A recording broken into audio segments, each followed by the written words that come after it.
শাহজাহান শেখ কোথায় তা তিনি জানেন না, কারণ কোনো যোগাযোগ নেই। ফের দাবি শাহজাহানের ভাই শেখ আলমগীরের। কি বলেছেন তিনি শোনাবো।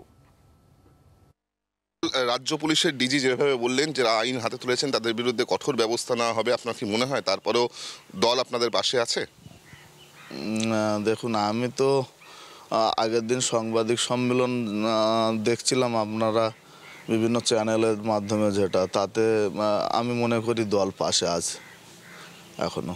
4 দিন অতিক্রান্ত হয়ে গেল, শাহজাহান শেখ কোথায়? আপনি গতকালও বলেছিলেন যে তিনি আইনের সাহায্য নেবেন, আইনের দ্বারস্থ হয়ে তিনি যা যা করার করবেন, কিন্তু এখনো পর্যন্ত সেই অর্থে কিন্তু কোনো কিছু দেখা যায়নি, কোনো পদক্ষেপ দেখা যায়। শাহজাহান কোথায় সেটাও জানা যাচ্ছে না।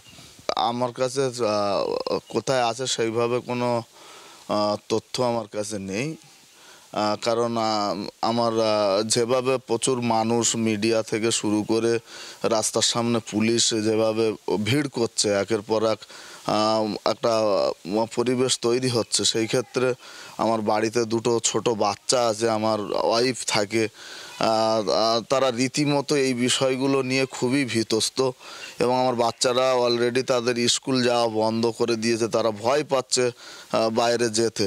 সব মিলিয়ে আমি এখন আমার পরিবার নিয়ে চিন্তিত, তাদের পাশে থেকে তাদেরকে সাহস জোগানোর চেষ্টা করছি বাড়িতে থেকে। পুলিশ কোনো রকমভাবে আপনাদেরকে জিজ্ঞাসাবাদ করেছে, পরিবারের সদস্যদেরকে, যে শাহজাহান কোথায় রয়েছে, কি বৃত্তান্ত? আমি যখনই আমার নিজের কাজে বা বাড়িতে বাচ্চারা আছে, সবার জন্য প্রয়োজনীয় জিনিসপত্র যখন বাইরে আনতে যাচ্ছি, পুলিশ আমাকে প্রতিবারের মতো বলছে কোথায় যাচ্ছেন, কি বৃত্তান্ত, কখন ফিরবেন, এই সমস্ত কথা বারবার তারা আমাকে জিজ্ঞাসা করছে। বাংলার আওয়াজ, বাঙালির আবেগ, জি 24 ঘন্টা।